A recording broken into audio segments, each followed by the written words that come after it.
Hey, it's Maren, and today we're going to be talking about the Aries Full Moon happening on October 13th, 2019 at 5:08 p.m. Eastern Time. So we're going to talk about the astrology of it, then we'll draw a tarot card to see what comes up for the overall energy of the full moon, and we'll look at a guidance oracle card to round things all off. So starting out with what the astrology is of this full moon. Obviously, it is a full moon in Aries, so the moon in Aries will be opposite the sun in Libra.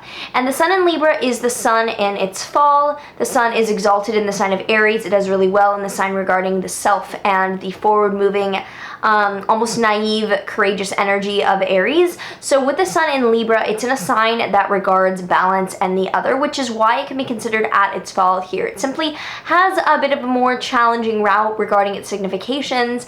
And with this full moon, being in these cardinal signs, there's an exact square to Pluto actually. Pluto is in Capricorn at 20 degrees.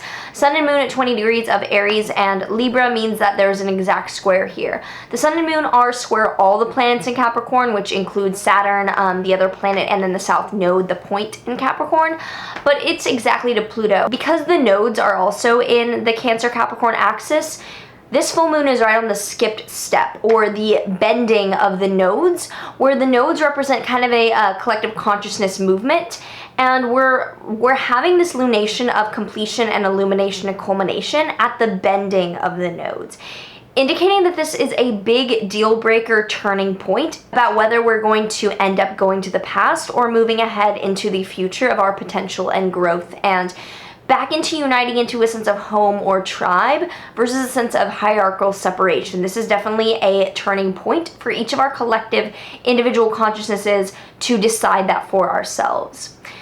This culmination of energy is one of what we know we need to release in order to transform. There's a fear of what the unleashing will bring and what stepping into this newness means for each of us, but we must lean into that pressure instead of backing away. This is definitely a culmination of pressure, and we can't run from that. There's no bypassing kind of the unleashing of what we thought maybe could never be unleashed into awareness for everyone to see.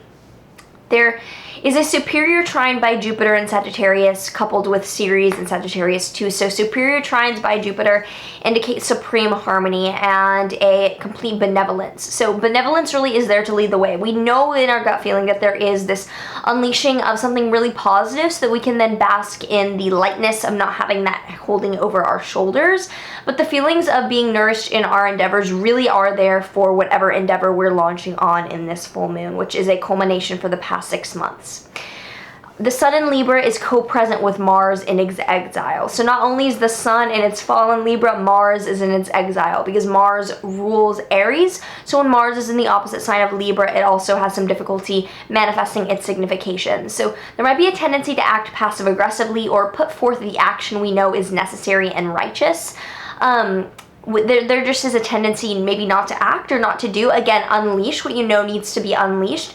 And don't necessarily worry about the logical end result, but simply be there in what you know and the gut feeling is correct. Venus and Mercury are in Scorpio trine Neptune opposite Uranus, which is a lot going on there. But Venus is also at her fall here. Venus is in her home in Taurus. She rules Taurus, and so she's again at her fall in Scorpio. Be careful of taking things too seriously with Venus and Scorpio, or not allowing yourself to enjoy lighthearted energy that might be there. There is an easier time communicating feelings than usual with the trine to Neptune. Be aware that these feelings will probably be dark and intense. This is a release, but it does seem very, very close to home for all of us. The temptation to blast our thoughts to warrant a reaction might be there too. There might be the tendency to think, oh wow, there's so much going on here, why don't I just unleash it all and see how much shock I can force upon people? So be wary of that. Be wary that this is more of a time of personal culmination to benefit the collective than attacking the collective in order to benefit the personal. It's a good time to listen to like intense rock music. That's what I thought of when I saw this lunation. I was like, damn, this would be a really good time to like blast the Chili Peppers and just release whatever you need to into that. So yeah, that's my guidance for this month, is to like listen to rock music and jam out. Trust that you are exactly where you're supposed to be, or otherwise you would not be there. Like, trust that you're where you're meant to be, releasing what you need to release. Don't worry about what the fuck it looks like. The universe has your back, and you know it. Like, you know it in this instance. It's just human drama we're getting caught up in. You don't need to prove that to anyone. You are the proof. You don't need to shock anyone to prove you exist. You are the proof. Allow yourself to be carried by your bliss. Think less and be more, specifically with a moon in Aries. Just be, do. So we'll pull a tarot card, see what's coming up. We have the Page of Swords, which makes so much sense.